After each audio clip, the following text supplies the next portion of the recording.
Welcome back. आज हम NLP जो यूनिट 6 हमने लास्ट डे स्टार्ट किया था, तो आप देख लीजिए यहाँ पर ये सिलेबस 25-26 यहाँ से है और इस यूनिट से हमने स्टेजेस ऑफ एनएलपी इस पार्ट को लास्ट डे हमने थ्योरी में पढ़ा था। तो फर्स्ट वहाँ पे हमने देखा था लेक्सिकल एनालिसिस। तो यहाँ पर हम 1 बाय 1 एक्टिविटी या फिर प्रैक्टिकल जो भी बोलो 1 बाय 1 हम देखेंगे और सीखेंगे थ्रू कोडिंग नेचुरली, जैसे हमको बताया गया है फ्रॉम सीबीएसई। तो ये है फैसिलिटेटर्स हैंडबुक और यहाँ पर देखो बताया है कि नेचुरल लैंग्वेज प्रोसेसिंग में examples of code and no code NLP tools. तो हमको टूल्स दिया गया है, वन है एनएलटीके पैकेज और दूसरा है स्पेसी। और ये दोनों क्या है, थ्रू कोडिंग जब हम कोड करेंगे, थ्रू कोडिंग एग्जाम्पल को सॉल्व करेंगे उसके लिए। तो ये है लाइब्रेरीज, राइट। और हमको आज जो इसमें से जो पार्ट को सॉल्व करना है वो है टोकनाइजेशन और दूसरा है पार्ट्स ऑफ स्पीच टैगिंग। तो यहाँ से हम छोटे छोटे डिफरेंट प्रैक्टिकल में अपलोड करते जाऊंगी। और नो कोड में है ऑरेंज डेटा माइनिंग और मॉन्की लर्न, ये दोनों का सीरीज़ भी मैं बहुत जल्दी स्टार्ट करूंगी। इसके लिए आपको सब्सक्राइब कर लेना है चैनल, और आज का इस शेयरिंग को आपको सही लगे तो आप ज़रूर इसको एक लाइक कर देना, राइट। तो हमारे इस कोडिंग पार्ट में दो पार्ट है, एक है लेक्सिकल एनालिसिस, दूसरा है पीओएस टैगिंग। पीओएस टैगिंग मतलब पार्ट्स ऑफ स्पीच टैगिंग। और ये क्यों यूज़ होता है, लेक्सिकल एनालिसिस जो हमने थ्योरी में पढ़ा था उससे भी आज डेप्थ में हम उसको यहाँ जानेंगे। तो पैराग्राफ में आपने देखा 2 सेंटेंसेस है, क्योंकि हमको सेंटेंस टोकनाइजेशन देखना है, वर्ड टोकनाइजेशन देखना है, लेक्सिकॉन ये है लेक्सिकल एनालिसिस से, ये तीनों पार्ट तो मैंडेटरी है ही। और पीओएस टैग्स या फिर पीओएस टैगिंग जो आपको प्रैक्टिकली बहुत हेल्प कर देगा, राइट। और थोड़ी देर में इसका थ्योरी पार्ट भी मैं आपसे शेयर करूंगी। तो स्टार्ट कर रही हूँ मैं, यहाँ पे जुपिटर नोटबुक यूज़ कर रही हूँ। आप आपके तरफ से जो भी आईडी यूज़ करना है आप करो। तो फर्स्ट क्या है, मैंने यहाँ पे इंस्टॉल करना है एनएलटीके इस लाइब्रेरी को, ऑलरेडी मेरे यहाँ पे सेटिस्फाइड है।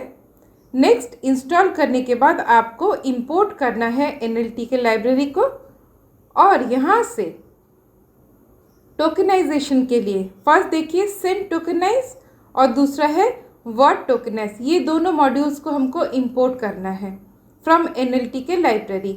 और यहाँ पर मैंने इंपोर्ट किया है स्ट्रिंग इस लाइब्रेरी को। क्यों इसको मैंने इंपोर्ट किया है उसको हम थोड़ी देर में ही जानेंगे। तो जैसे ही मैंने रन कराया मुझे एक एरर मिला।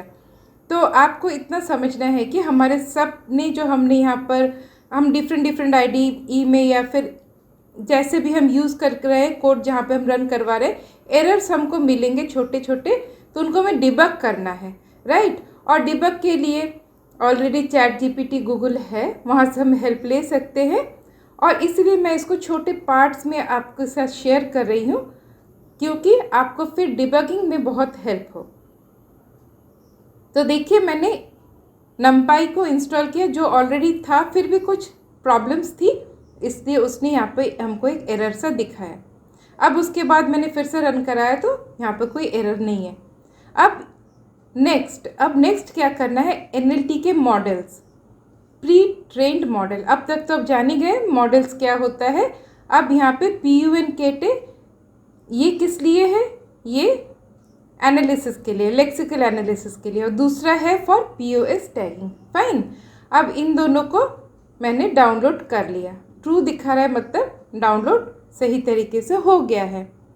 अब नेक्स्ट हमारा कोडिंग स्टार्ट हो रहा है, जहाँ पर हम लोग टोकनाइजेशन 1 बाय 1 करेंगे, जो मैंने एकदम स्टार्टिंग में आपको बताया। तो फर्स्ट इसके लिए हमें क्या चाहिए, एक पैराग्राफ चाहिए। तो यहाँ पर जो मेरा पैराग्राफ, ये देखिए मैंने पैराग्राफ ही नाम दिया है, ये एक वेरिएबल है जिसमें हमने एक पैराग्राफ को रखा है। और हमारे पैराग्राफ में क्या है, 2 सेंटेंस है, वो हमने पहले ही देख लिया। अब सेंटेंस टोकनाइज करना है।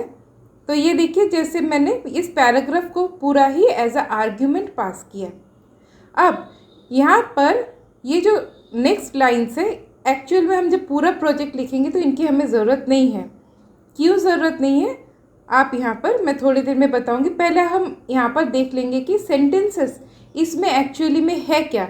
मतलब हम सेंटेंस के साथ ही हमको वर्क करना है, तो हमको जान लेना है कि इसके अंदर क्या है, फिर हम और भी बेहतर वे से इसके ऊपर वर्क कर सकते हैं, राइट। इसी तरह से स्टेप बाय स्टेप हमको समझ के यहाँ पर वर्क करना है।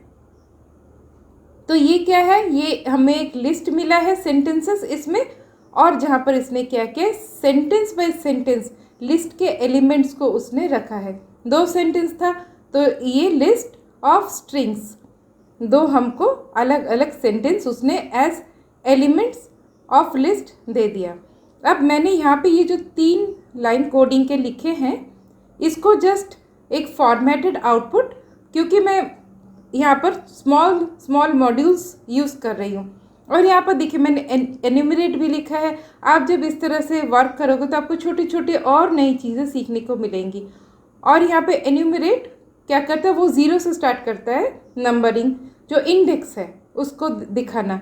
अब मैंने यहाँ पर 1 लिख दिया तो मतलब वो 1 से दिखाएगा, नहीं तो डिफ़ॉल्ट 0 से होता। तो अब देखिए, अब आपको पता चल रहा है कि क्यों मैंने वो 3 लाइन एक्स्ट्रा लिखे, फॉर देखने में अच्छा लगे, फॉर क्लैरिटी, राइट। अब आप इस पार्ट में देखिए वर्ड टोकेनाइजेशन में। वर्ड टोकेनाइज देखिए मैंने डायरेक्ट फिर से पैराग्राफ को ही डाला, तो फिर मुझे सेंटेंस टोकेनाइज इसकी क्या ज़रूरत थी, इसको हम थोड़ी देर में ही डिस्कस करेंगे। तो यहाँ पर देखो, सेंटेंस टोकेनाइज करने के बाद हमें यहाँ पर वर्ड टोकेनाइज करने के बाद हमें हर एक वर्ड को उसने पंक्चुएशन को भी एक अलग एलिमेंट के हिसाब से ट्रीट किया है, राइट। फुल स्टॉप, कॉमा और जो मतलब वर्ड्स है उसको अलग किया है। So this is also a list of strings.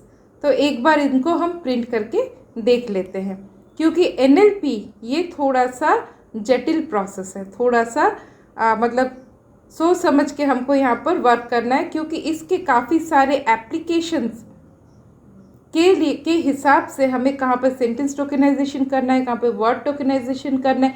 NLP में टोकन्स को हम सिर्फ वर्ड के हिसाब से क्यों ले रहे हैं, इसका सारा थ्योरी मैं थोड़ी देर में आपके साथ शेयर कर रही हूँ, तो उसको आप थोड़ा सा पॉज करके पढ़ लेना, तो एक्स्ट्रा वाइवा के लिए भी आपको हेल्प हो जाएगा। तो आप यहाँ पर देखिए, फॉर टोकन इन वर्ड्स में क्या है, पूरा लिस्ट ऑफ स्ट्रिंग है। अब टोकन इसमें 1 by 1 वो एलिमेंट को पिक कर रहा है। फर्स्ट कौन आया, आर्टिफिशियल, उसने इस डिजिट इससे देखा, अगर ये एक वर्ड है तो नंबर लेक्सिकॉन्स में रखेगा, अगर ट्रू होता है। यहाँ पर देखिए स्ट्रिंग डॉट पंक्चुएशन, यहाँ से वो देखेगा ये क्या पंक्चुएशन है तो अपेंड करेगा इस लिस्ट में, और अगर इन दोनों में से कोई भी नहीं हुआ तो वो कहाँ पर अपेंड करेगा, वर्ड टोकन्स में, राइट। यहाँ तक क्लियर है, क्योंकि इस पार्ट की भी बहुत ज़रूरत होती है कोई प्रोजेक्ट में वर्क करने के लिए। अब नेक्स्ट स्टेप में हम सिर्फ वर्ड लेक्सिकॉन्स इसी को यूज़ करेंगे, बट बिफोर दैट हम देख लेंगे कि इसका थियोरेटिकल पार्ट। तो देखिए, वर्ड लेक्सिकॉन्स में उसने फुल स्टॉप, कॉमा इन सभी को हटा दिया।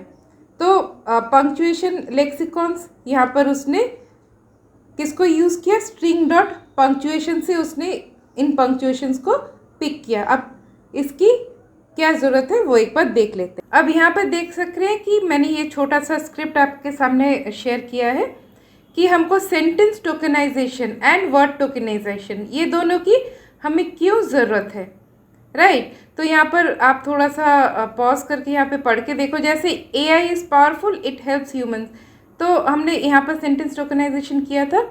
और ये कुछ प्रोजेक्ट्स के लिए आपको चाहिए, जैसे text summarisation, sentiment analysis, translation, इसके लिए। और वर्ड टोकेनाइजेशन जो है ये किस लिए चाहिए हमें, फॉर डिफरेंट दूसरे टाइप के प्रोजेक्ट के लिए, जैसे पार्सिंग, टेक्स्ट क्लासिफिकेशन, एम्बेडिंग, इसमें इसकी ज़रूरत होती है। ओके, अब यहाँ पर जैसे एक एग्जाम्पल दिया हुआ है, I like cooking full stop my family too versus, अब अगर यहाँ पर देखो I like cooking my family too, तो एक फुल स्टॉप के चले जाने से कैसे डिफरेंस हो जा रहा है कि मतलब पंक्चुएशन का इम्पॉर्टेंस कुछ कुछ प्रोजेक्ट में है और कुछ कुछ प्रोजेक्ट में इसकी ज़रूरत नहीं होती है। तो उस हिसाब से हमको डिसाइड करना है कि हम सेंटेंस टोकनाइजेशन करेंगे या फिर वर्ड टोकनाइजेशन करेंगे, राइट। अब यहाँ पर नेक्स्ट थियोरेटिकल पार्ट में देखो, लेक्सिकॉन इन लिंग्विस्टिक्स, इसलिए हमको वर्ड, सिर्फ वर्ड्स जहाँ पर टोकन हिसाब से हमने लिया है, तो इस पार्ट को देखिए, traditional definition lexicons equal to words only, right. इसलिए हमने जब पीओएस टैगिंग के लिए लिया तो हमको वर्ड टोकन्स ही लेना है। और बाकी यहाँ पर देखिए, आप थोड़ा सा पॉज करके देखेंगे तो आपको यहाँ पर सारा डिफरेंस पता चल जाएगा। अब हम नेक्स्ट पार्ट में चलेंगे जहाँ पर हम पीओएस टैगिंग करेंगे। तो लेक्सिकॉन्स आपको क्लियर हो गया आइडिया। अब हम POS tagging on word lexicon पर ही करेंगे, राइट। यहाँ पर हमने डायरेक्ट इसको पास किया वर्ड लेक्सिकॉन एज आर्ग्यूमेंट। अब फिर से मुझे एक एरर मिल गया, तो यहाँ पर बोल रहे हैं कि हमें चाहिए NLTK डॉट डाउनलोड। मैंने पहले जो एक पार्ट में डाउनलोड किया था तो वो सही नहीं था, तो फॉर द टाइम बिंग मैं यहाँ पर इसको कॉपी पेस्ट में कर दे रही हूँ। फॉर पीओएस टैगिंग के लिए जो हमने मॉडल, प्री ट्रेन मॉडल जो यूज़ किया था वो वाला जो पहले किया था उसको नहीं चाहिए, ये वाला हमें चाहिए, उसने बता दिया। तो राइट, अभी हमारे पास एक मॉडल है जो डिसाइड करेगा कि पीओएस कौन कौन से इसके पार्ट्स ऑफ स्पीच, उस हिसाब से वो टैगिंग करेगा, राइट। तो चलिए इसको हम रन करवाते हैं। तो सिंपल यहाँ पर भी मैंने जो ये फॉर लूप जो लिखा है, word comma tag in POS tags, ये सिर्फ फॉर्मेटेड वे से देखने के लिए। अगर ये पार्ट हम नहीं लिखते हैं, जैसे हमको हर बार एक बार चेकिंग कर लेना ही बेहतर है। अगर हम रॉ इसको देखते हैं, जैसे हमने सेंटेंसेस में देखा था, उस तरह से ये कैसे दिखता है। तो पीओएस टैग्स में क्या है, तो देखिए ये एक टपल लिस्ट है, लिस्ट ऑफ टपल्स, और टपल्स के अंदर स्ट्रिंग्स, तो बोल सकते हैं टपल ऑफ स्ट्रिंग्स बोल सकते हैं। तो एक बड़े से लिस्ट में एलिमेंट्स के हिसाब से टपल्स है, टपल्स के एलिमेंट के हिसाब से स्ट्रिंग है, फाइन। अब जैसे ही मैंने फॉर्मेटेड वे से इसको प्रिंट करवाया जो फॉर लूप में था, तो वो कुछ इस तरह से दिखा रहा है। अब लास्ट हमने थ्योरी में डिस्कस किया था, फुल स्टॉप कॉमा ये सब सेपरेटर के हिसाब से वो ट्रीट करता है, ओके। अब मैं यहाँ पर थोड़ा सा जॉट डाउन कर दे रही हूँ, जो कंप्लीट एक आपको कोडिंग दे रहा है एज पर, अगर आप प्रोजेक्ट के हिसाब से ये देखना चाहो तो, राइट। तो मैं जितनी ज़रूरत है उतना रख के बाकी मैं हटा दूँगी, क्योंकि बीच में जो हमने प्रिंट डाले थे उसकी हमें ज़रूरत नहीं थी। तो फाइनल कोड आपके सामने है, इसको हम रन करवाएंगे। लास्ट जो प्रिंट था मेनली हमें उसकी ही ज़रूरत थी, जैसे लेक्सिकॉन्स जहाँ पे प्रिंट हो रहा था उसकी ज़रूरत थी, और ज़रूरत है हमें पीओएस टैग्स जो फॉर्मेटेड वे से था, ये दोनों की हमें ज़रूरत है। तो आज के लिए इतना ही, नेक्स्ट फिर से हम मिलते हैं और एक थ्योरी या फिर प्रैक्टिकल के साथ, तो मेरे साथ बने रहिए। आई होप ये आपको प्रोजेक्ट में हेल्प करेगा, और इसके जो ब्रेक डाउन करके मैंने जो बताया उसको अगर आप थोड़ा सा वक्त लेके देखो तो आपको बहुत अच्छे से समझ में आ जाएगा। आज के लिए इतना ही, फिर से मिलते हैं, बाय बाय।